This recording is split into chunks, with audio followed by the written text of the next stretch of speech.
आज Hyderabad city police task force के द्वारा और नारकोटिक्स एनफोर्समेंट विंग के द्वारा एक ब्राउन शुगर हेरोइन और ब्राउन शुगर का सप्लाई और पेडलिंग करने का गैंग उसको पकड़ा गया है। इसमें कादरी नाम का एक हमारे बहादुरपुरा, इसका असल नाम है शेख अब्दुल आलम एलियास खादरी एलियास रशीद, ये बहादुरपुरा में रहता है। ये 210 के टाइम पे ये दुबई करेंसी एक्सचेंज में काम करता था।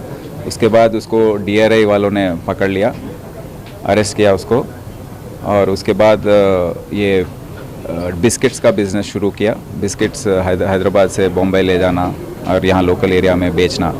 तो वहाँ मुंबई जाने के अवसर पे वहाँ मौके पे उसको चांद नाम का एक आदमी मिला। उसका असल नाम है शहजादा सैयद। ये एक प्लम्बर है मुंबई में, और ये मुंबई में प्लम्बिंग काम के अलावा ड्रग्स, ब्राउन शुगर और गांजा बेचने का काम भी करता है। तो उसके साथ इसका परिचय हुआ और दोनों में ये अंडरस्टैंडिंग हो गई कि मैं गांजा लेके आऊँगा, मुझको पैसे बस नहीं हो रहे हैं घर चलाने के लिए, तो गांजा लेके आऊँगा, आप उसको ब्राउन शुगर में कन्वर्ट करके मुझको दो, क्योंकि मैं हैदराबाद में इसको बेचना चाहता हूँ। तो वो एग्रीमेंट हो गई। तो इसको नज़र में रखते हुए ये खादरी एक कासिम नाम का है, उपल में रहता है, वो नॉन ड्रग पेडलर है, वाइजैग से उसके बहुत कनेक्शंस है। तो वो कासिम को से इसकी मुलाकात हुई। कासिम को बोलने पर कासिम एक रमेश नाम का कल्टीवेटर है वाइजैग में, पाडेरू एरिया में, तो उसके साथ उसकी बातचीत हुई। वो कल्टीवेट करता है, इसको उगाता है अपने फील्ड्स में। तो 3500 रुपीज़ पर kg पे उसके पास ख़रीद के, और लेडीज़ का एक गैंग है वहाँ पे, जिस सरस्वती एक का नाम है, और ललिता, लावण्या, अपलम्मा, ये 4 लोगों का एक गैंग है। और भी और हैं वहाँ पे जो ये केस में पकड़े गए हैं। वो क्या करते हैं, ये वाइजैग से विशाखापट्टनम रेलवे स्टेशन और बस रूट्स के द्वारा हैदराबाद अपने लगेज के रूप में उसको लेके आते हैं हैदराबाद को। हैदराबाद में उनको 5000 रुपीज़ पर ट्रिप पेमेंट किया जाता है।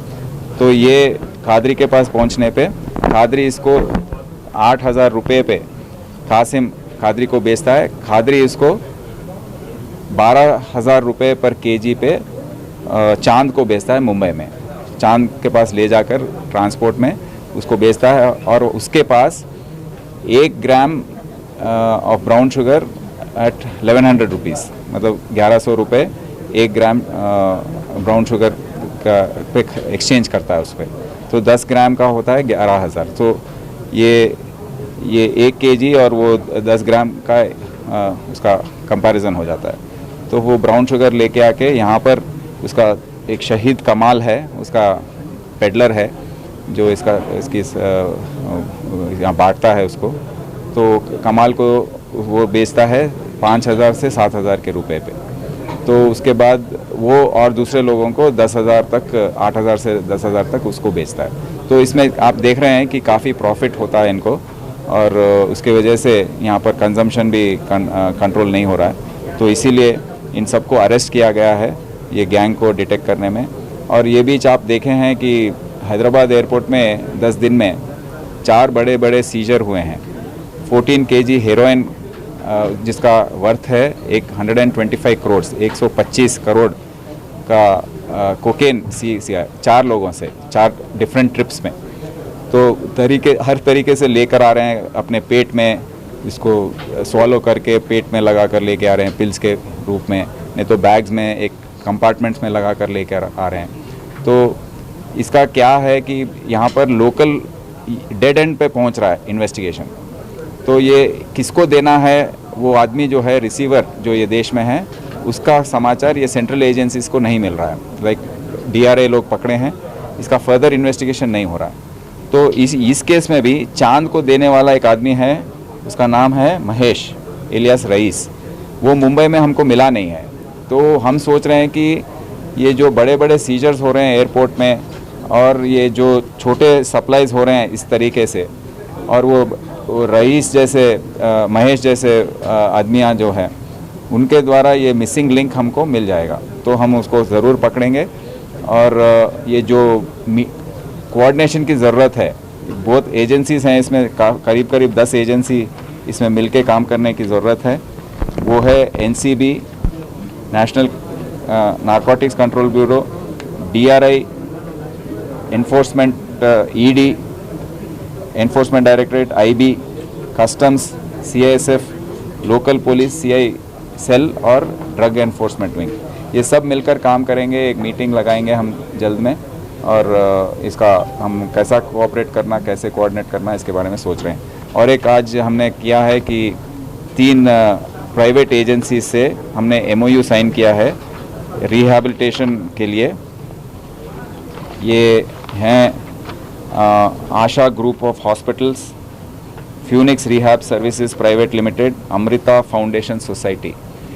हम क्या कर रहे हैं कि अब तक जनवरी से लेकर अब तक 377 लोगों को हमने अरेस्ट किया है, पेडलर्स हो या कंज्यूमर्स हो या ट्रांसपोर्टर्स हो।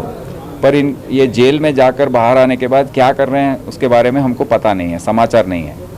तो हम अब सोचे हैं, और काफ़ी लोग हमारे पास आकर रिक्वेस्ट कर रहे हैं, इनके माँ बाप हो या परिवार के लोग हो, उन लोग आकर रिक्वेस्ट कर रहे हैं कि हमारे बच्चे ऐसे हो गए हैं, उनकी मदद कीजिए, उनको रिहैबिलिटेशन में लगाइए। तो हमने इनसे बात की है, ये इंस्टीट्यूशन से, ये प्राइवेट इंस्टीट्यूशन से, और हम अब से ये पूरे 377 लोगों को हम बुलाएंगे और उनको रिहैब प्रोसेस करवाएंगे। क्योंकि इसमें क्या होगा, पहले हफ्ते में इनको ब्लड टेस्ट और यूरिन टेस्ट उनके कंसेंट लेकर उनको करवाया जाएगा।